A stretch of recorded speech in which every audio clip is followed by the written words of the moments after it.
All right, so here is how we play lowest remainder wins.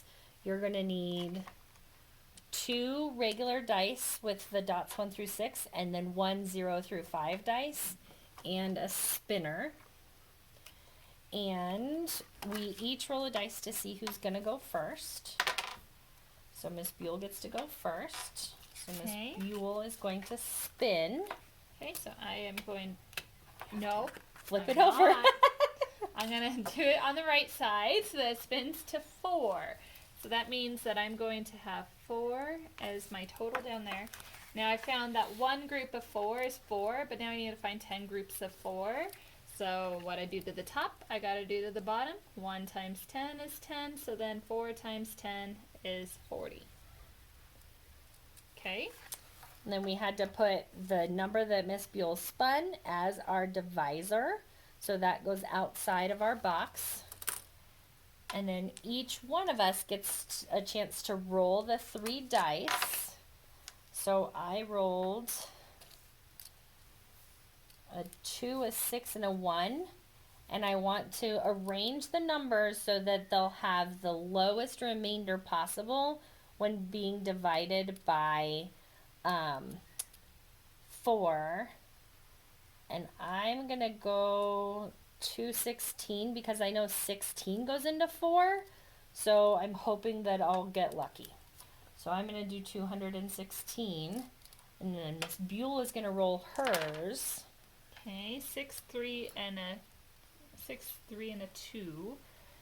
So again, thinking kind of like how Mrs. Stone did it, I guess I'll try 632 because I know that 32 is a multiple of 4.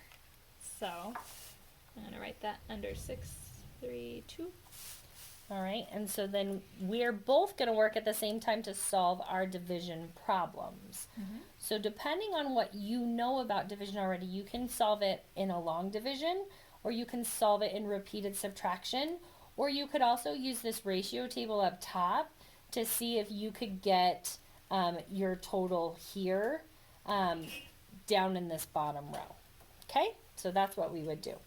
So Okay, so I am going to use a ratio table for mine. So I have 400, or 40, I'm gonna get to 400.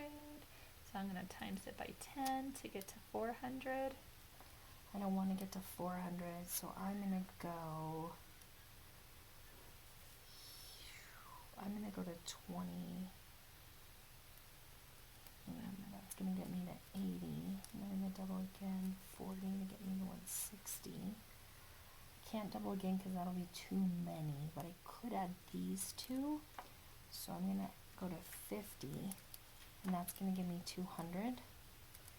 And then I know if I do 4 times 4, that's 16. So if I add these two together, it gives me 54. And that's going to give me 216 here. So my answer here is 54. So for mine, I did the 400, and then I knew I had to get to 600, so I found half of that. So 100 groups is 400, so 50 groups is 200. So that'll get me to 600, and then I needed that 32 left. So I knew 8 groups of 4 was 32.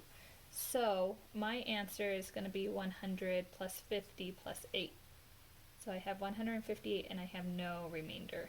And I don't have a remainder either, so we each have a score of 0. So far we are tied. Okay. And then we would play a second round. Oh, right here. Here's our scores. Oh, where we okay. put them down. So 0 and 0. All right. So that's how this sheet would look when you are done with one round, and then you would do all 3 and add up your remainders down here, and the lowest number wins.